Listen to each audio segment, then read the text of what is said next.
Agora nós vamos à nossa sétima regra de derivação, certo? Em que nós vamos derivar o produto vetorial de duas funções. Aqui eu tenho a função vetorial u e a função v, certo? E elas vão ter que ser deriváveis no intervalo que a gente estiver considerando, ok? Então vamos lá. Para a gente calcular a derivada, né, por definição, a gente tem que calcular esse limite aqui, tá certo? Que nada mais é do que pegar esse produto aqui, ó, esse resultado aqui, no instante t mais ΔT, e subtrair esse mesmo produto no instante t. E dividir por ΔT e fazer esse ΔT tender a zero, certo? Isso aqui esse limite aqui é exatamente a nossa definição de derivada. Pois bem, eu posso fazer o seguinte, ó. Eu posso inserir um termo nulo dentro dessa expressão aqui. Certo? Se você observar esse termo aqui, o de t, produto vetorial v de t mais ΔT, se eu somar ele aqui dentro da expressão, eu tenho que subtrair ele também, para obter zero, tá certo? Ou seja, isso aqui é um vetor numa direção e esse daqui é um vetor na direção oposta, ok? Então eu somando essa expressão aqui, no todo, não altera em nada o meu cálculo de derivada, tá certo? Mas olha só, eu vou pegar e vou isolar somente esse termo aqui, ó.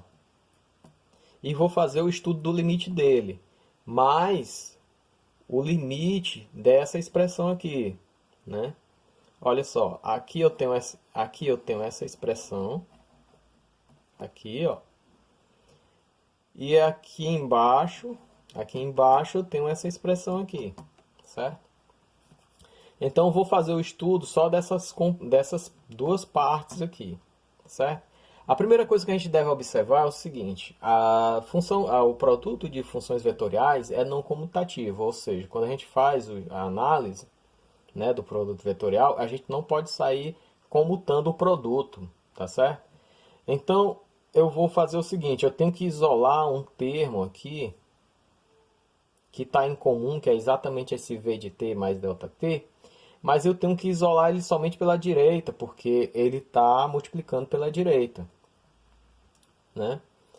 Então eu tenho que isolar ele pela direita. Então eu fiz aqui o isolamento, ó, essa nova expressão aqui. E essa daqui, nesse produto aqui, eu vou isolar somente o u, certo? Isolo o u, olha só, ele está multiplicando pela esquerda, então eu tenho que isolá-lo pela esquerda também, tá certo?